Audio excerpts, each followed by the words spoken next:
No i witam dzisiaj w VIRTUS.PrO, podaje mnie NIP. Zobaczymy, jak to wszystko będzie wyglądało. Już niebawem zaczynamy rozgrywki.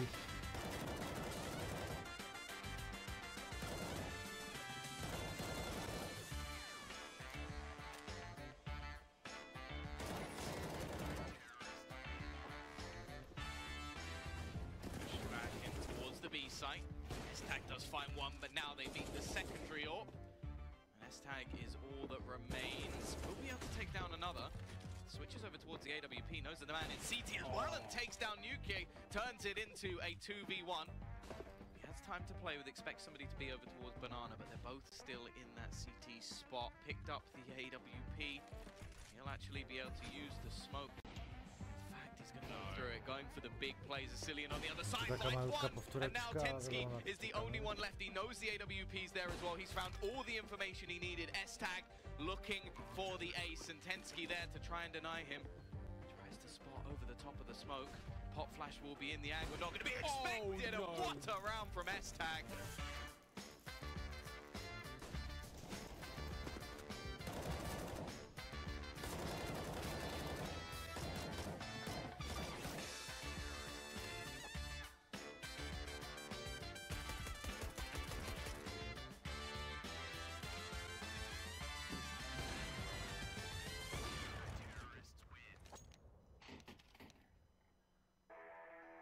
Tonight on ECS, we'll see two legends of Counter-Strike collide as the Swedes of Ninjas in Pajamas take on the Poles of VIRTUS.PrO. VIRTUS.PrO shocked the world last night as they managed to take the map from defending champions phase, albeit in a narrow victory, despite leading 13-2 at half-time.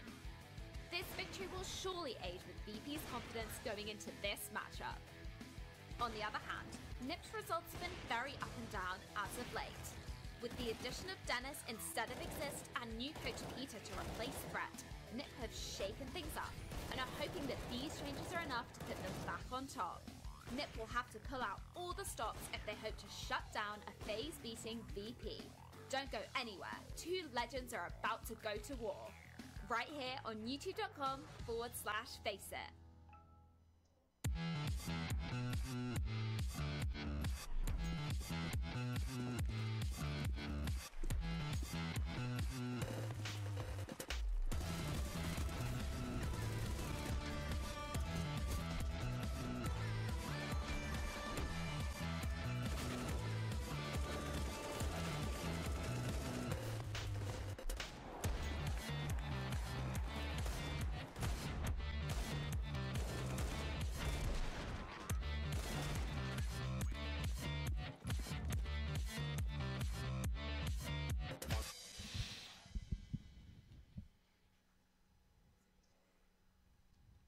No już za chwilę powinien rozpocząć się mecz, tak myślę. Hello and welcome back to ECS, day number 2, starting with Europe. We're back in sunny Santa Monica. Mostly sunny, it is a nice blue sky today. A bit of rain recently, not as warm as we normally have it here, but it's still a nice day indeed. Today, I'm joined by Sean Gares. How you doing, sir? Doing good, doing good. Feels good to be back in Santa Monica. Yeah, nice to have you back. Launders should be here as well, but if you remember, our hardcore viewers remember that last season there was a day where he slept in. And I feel like he might have slept in again today because no Launders right now. I have no idea where he is. He'll probably end up appearing later, so we can grill him later on. Let's have a look at what we should look at first.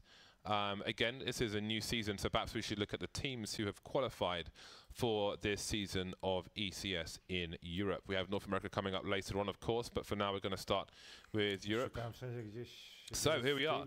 Gambit and Godsent, those are the two teams that have qualified. And it has to be said that the Godsent roster at the moment is looking pretty good. But we will see them in due course. Today we've got NIP versus VIRTUS.PrO. Also G2 Mouse Sports, Envy, FaZe Clan, Astralis, Fnatic will be completing the lineup in the European stage. Fnatic had a great season last time round, well, last season, I suppose.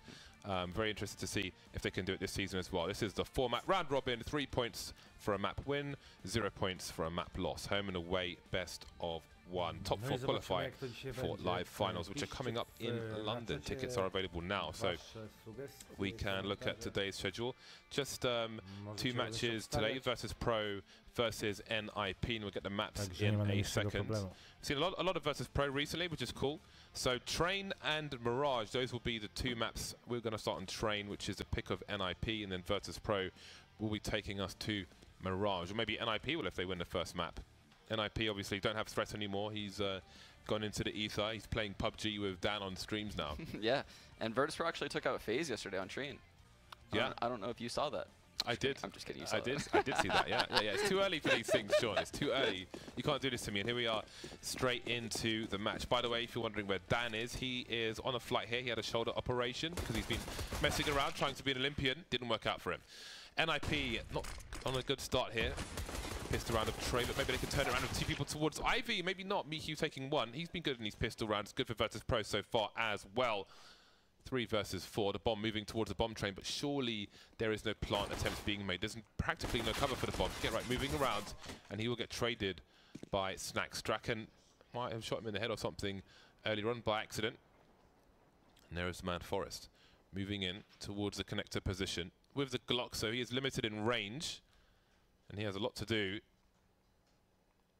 Neo, Snacks, and Burley, all with Kevlar as well. He's got to find the head. Otherwise, he might be looking at 6 shots to kill someone, maybe even 7. Ooh.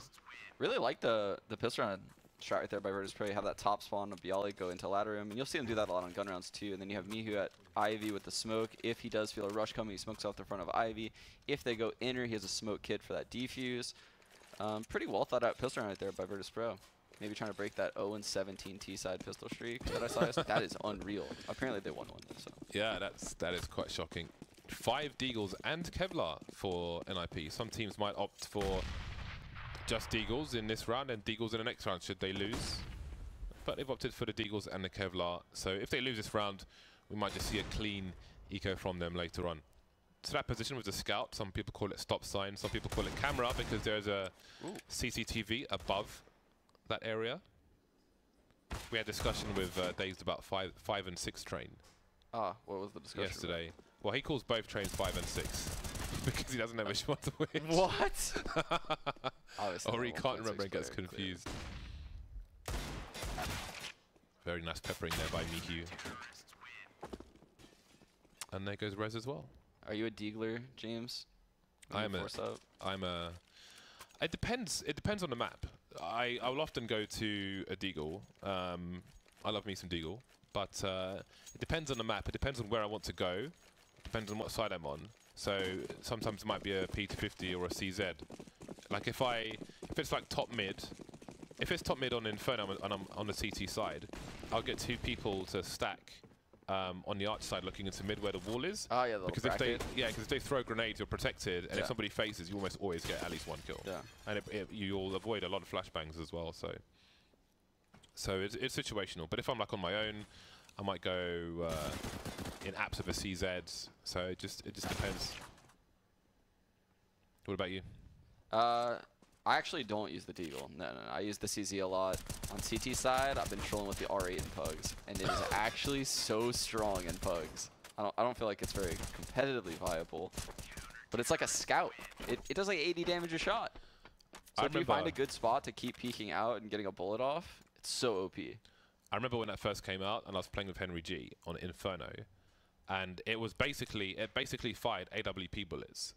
And it was hilarious. Yeah, it's crazy, actually. It's really strong. It was insane. But in actual competitive environments, the trading potential makes it kind of worthless. Yeah, I mean, you have to be close up for the right-click spam. Yeah. And even then, I feel like... You just get traded out. I feel like if you fire the Deagle as fast as possible, I feel like it's bullet 4, 5, and 6, or 5, 6, and 7. Yeah. You know? But probably worse, to be honest. I haven't really checked the statistics. So we have a pause before the first, before round number 4. Ah, nice. We got X-ray on. There we go. Flashes and smokes for the NIP squad.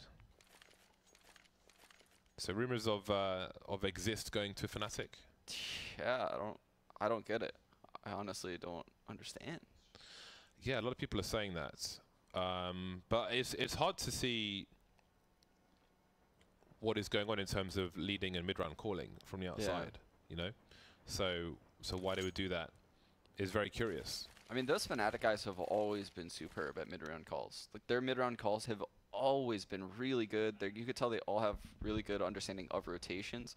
So maybe they don't respect Golden's decisions as much because he doesn't think on the same wavelength as them because he doesn't have the experience.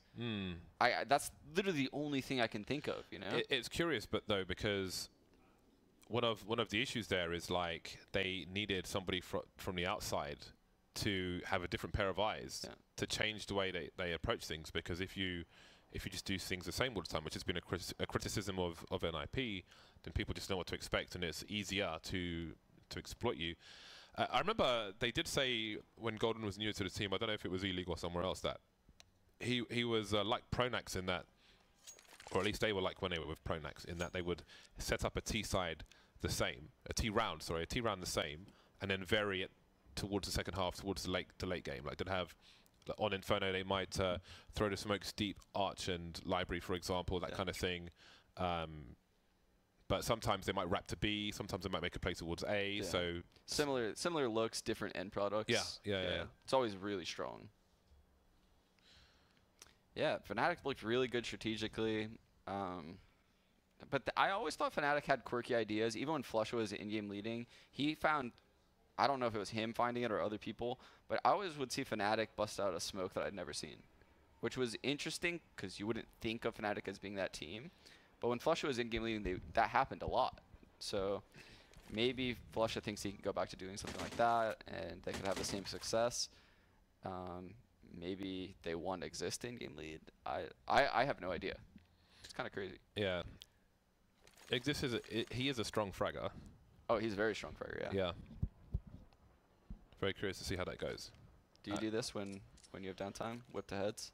I don't do that often enough. Yeah. I don't do it often enough. It's good. Gets your hand movement going. Yeah, I feel like if I am to play CS properly, I have to have 2 hours of deathmatch beforehand. 2 hours? Yeah. To get all the derp out. Because I don't have a good mouse style, because my wrist is at the bottom of my mouse pad. Yeah. So I think I have like the worst possible mousing style. Do you use high sense? How would you do that? What is your sense? My sense is very low. It's like 1.5. But what DPI? 400. Okay, so mine's about 1.1 at 800. Okay, that's Cold Zero sense. Does that mean I'm double yours? No, you're at 2.2 mine. Okay. So I don't know. I can't remember how that bloody stuff works. Anyway, I have like the worst mousing style basically. So I have to DM for like 2 hours and then I'm in the zone. 2 hours. Yeah, man. When I last played at LAN, I would go 2 hours early in deathmatch for 2 hours. So maybe like 1.5 hours would be fine, but for me that was like, okay, all the derps out, all the stuff that you see in show matches is out of the way in deathmatch, and now I'll play properly. That's real James. Yeah. So when you stream, do we get derp James or do we get? When I stream, I will, most of the time I'll deathmatch for like half an hour, 40 minutes or something. Okay. Before you stream? Before I stream, yeah. You don't want that derp in there. Or sometimes I'll just go in raw. Just go in raw. But I think like if you ever have the heating on too much and all the windows are closed, it kind of makes you tired. Yeah. So sometimes I have that. Some people see me like blinking really hard. And it looks really weird because I'm kind of tired and I'm kind of want my eyes to be open longer so I can like hold an angle or something. So yeah, I like a nice heated room, but when you start getting like that forearm stickiness to the table, and it's too much. It's too much. Yeah. See, I have no forearm on the table. That's the thing. It's just wrist. Yeah. So that's why, like when I had the 180 when Moses was on cash, my mouse was like some weird part of the mouse pad, and I just because my arm's not on the table, I just couldn't correct it. And I was like doing some really awkward movements. All comes back to Moses. So we're waiting for one person to connect. Oh, what if Taz came back? That would be next level. Interested to see Taz's rumored team as well. I think he will definitely have Kingwin, right? the fire under him, apparently, yeah. See no confirmations yet, but I look forward to it. Neo actually played really well yesterday against FaZe. Neo and Pasha. Yeah? Yeah, top fraggers. Mihu didn't have that good of a game, but I guess it doesn't matter when you beat FaZe.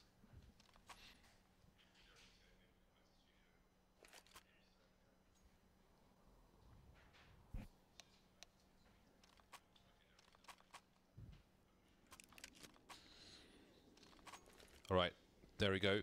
Everybody's back on the server, so we should be getting back to the game soon. It's interesting in North America. I've been playing a lot of hubs on FaceIt recently with the Mythic Hub and other things going on, and it's interesting because you talk to other North American players, and a lot of them have issues with like storms and things affecting their internets. Yeah, which is crazy because I don't think we have it that bad in Europe. Yeah, that's. I mean, notorious. We've always had internet problems in North America. It's crazy, like routing issues to here and there, storms causing internet to go down. It's just, I feel like there's just too many providers, and they don't have the infrastructure that you guys might have. Yeah, I think routing issues are definitely a problem out here as well. But it's really interesting. What do you think about that Mag 7? Where do you take a Mag 7 on train to get kills? You ladder. You could take it to ladder? B ramp. Yeah, it could go B ramp, could go IV. You could go IV, but it's the worst feeling when you rotate with a Mag 7. Yeah, I think IV is not very ideal because from IV position you might support someone coming out, to kill someone coming out pop or something. So you're going to be quite limited there. Ooh, careful Neo, don't get too hungry for it. Okay, not shy to show his presence in this area, and that's a problem. It's a good 20 seconds wasted, although it's still early in the round. NIP are going to have a lot of time to deal with things. Get right, making a push elsewhere. Maybe NIP reading that there's a man investment towards B. At first I thought that was a really risky play, but if you looked at that smoke, it had a fat gap in the backside that he was able to run through. Oh, Neo overstayed his welcome. And that's going to have Pasha rotating. So what we've noticed is that, Taz used to be the B player, but now it is Neo. So Mihu's not just taking up all the roles by default, which is very good to see when you join a team that are being proactive about how they change their identity. Snacks on the flank. Only good for the one kill there. Two CTs though, making their way through the site, but Draken's got the side covered. Mihu will be the last man. They know where he is now, but all he knows where he is. It's Dennis that remains. No Molotov for him. But Mihu will have a Molotov off his own, facing the low ground, and there he goes. Dennis will get NIP's first round on the board. Yeah, I mean, Mihu thought he'd be upper, maybe reposition after that kill on Snacks. He had to gamble it. Fortunately, Dennis comes on lower, secures the round. I think it was a pretty good mid-game decision by NIP right there to just flood in the second they get that kill in that 4-on-4. Decisive. Haven't really spoken about Dennis yet. Always been one of my favorite players. Yeah, he's one of those exciting players that you can always, get a highlight of every match. Oh, timing, that's got to be frustrating. Is that a mouse slamming moment there? Yeah, has to be. I mean, he has done that 2 rounds in a row, actually. Get right at IV, and now Red's at mid. Nice aggressive play from Mihu there. Getting an early pick. Now sit back and enjoy the 5 versus 4. Forrest still on a pistol. He is moving towards main now, so perhaps he will collect the drops gun on his travels. Smokes into the A site. Draken's in Pop Dog. 3 of them in main. Almost 4 players on the A sites. Pasha very close to connect.